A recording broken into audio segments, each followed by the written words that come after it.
The Crown has decided that from this day forward, trial by combat will be forbidden throughout the Seven Kingdoms. This moment is a grievous blow for Cersei because she's been counting on trial by combat really since the end of season 5. This was always her ace in the hole. The Mountain was never going to lose a trial by combat. There's no one out there who could beat him.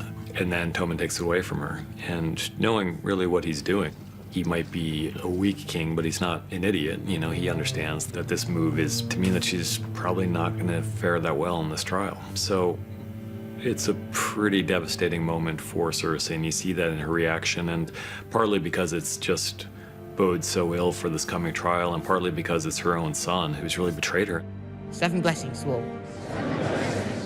You know, he's in a tough position where he has to do what he thinks is right, and unfortunately for Cersei, what he thinks is right in this moment is doing something which is very much against Cersei's interests. My name is Brienne of Tarth. Please inform Sir Jaime Lannister I've come to speak with him. Jaime didn't expect to see Brienne necessarily ever again. He certainly didn't expect to see her marching into his military camp. And his relationship with her is obviously very complicated and fraught and has undercurrents that he's uncomfortable with feeling. You gave it to me for a purpose. I have achieved that purpose. Giving her the Valyrian steel sword was no small thing. There are probably like 10 of these things in the world. It's yours. It will always be yours. He's given it to her, not to carry out one task or for one stretch of time, but for the rest of her life. I think that's a symbolic, meaningful gesture on his part. And yet, here she's honor-bound to point out that they're not on the same side in this fight, and that if it turns to a real fight, they may end up having to actually fight one another.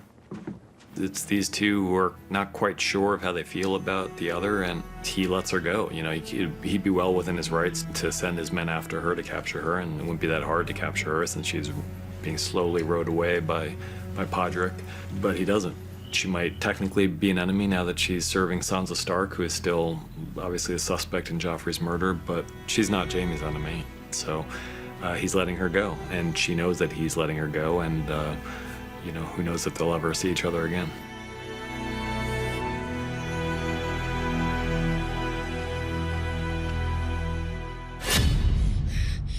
Arya is in danger. She's got an open wound in her stomach, and the one person who has protected her to this point, unfortunately, gets murdered. The many-faced god was promised a name. He must always receive what is his. And now he's been promised another name. The fact that the many-faced god gets the people who have been promised to him really makes you think that there's just almost an inevitability about what happens to people who run afoul of the Faceless Men, as Arya has done. It will all be over soon. Getting to the final part of the sequence, Arya's telling Jaqen by putting the face on the wall that this account is settled and we're good here and now I'm gonna walk away, and I think she knows what the answer's gonna be. Finally, a girl is no one. The implication is obviously that Jaqen on some level was rooting for the outcome that he got. He may be no one, but there's still enough of a person left in him to respect and admire who this girl is and what she's become. Arya finally tells us something that we've kind of known all along. She's not no one. She's Arya Stark of Winterfell.